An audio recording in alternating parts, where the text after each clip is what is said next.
Hailed as one of the 20th century's greatest ever entertainers, Frank Sinatra's career saw him conquer the worlds of music and film, culminating in a string of award wins.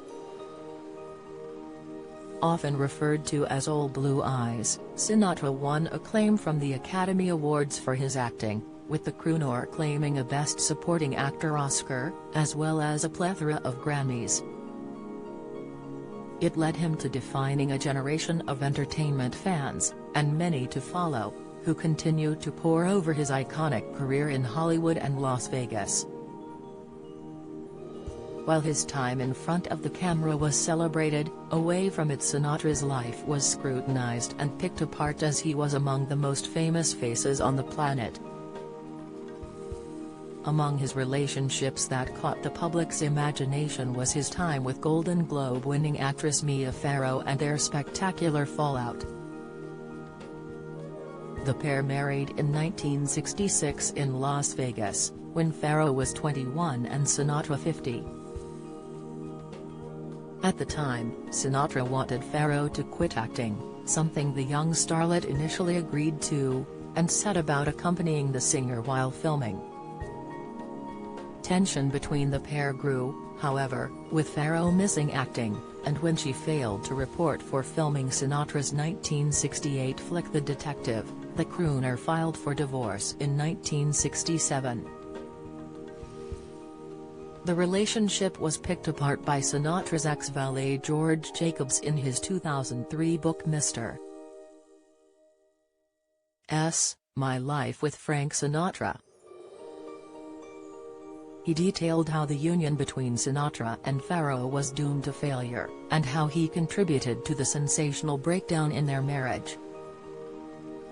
Jacobs explained that in 1968 the only man in America who was less interested than me in sleeping with Farrow was her husband, and my boss, Frank Sinatra. He continued, "Theirs had to be one of the worst, most ill-conceived celebrity marriages of all time. And after 2 years of one disaster after another, it was all over except for the paperwork." Mr. S's lawyer, Mickey Rudin, who was a combination bagman, hitman, and Hollywood hustler, was planning to take Mia down to Juarez for a Mexican divorce that would get her out of Mr.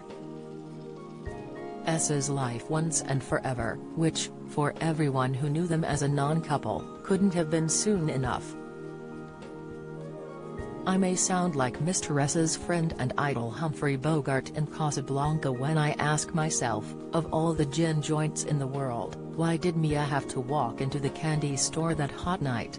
But she did, and because I danced with her, and because the spying eyes of America, courtesy of an undercover scout for gossip queen Rona Barrett, were upon us, that Frug, or Watusi, or whatever it was, got blown up into a wild affair.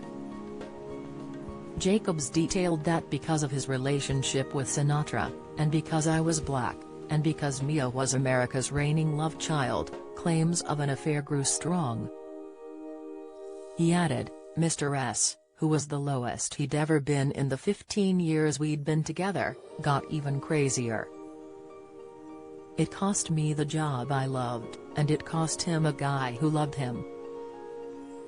Farrow was Sinatra's third wife, and their marriage officially ended in 1968. Sinatra died in 1998, at the age of 82, with his fourth wife Barbara by his side at Cedars-Sinai Medical Center, Los Angeles.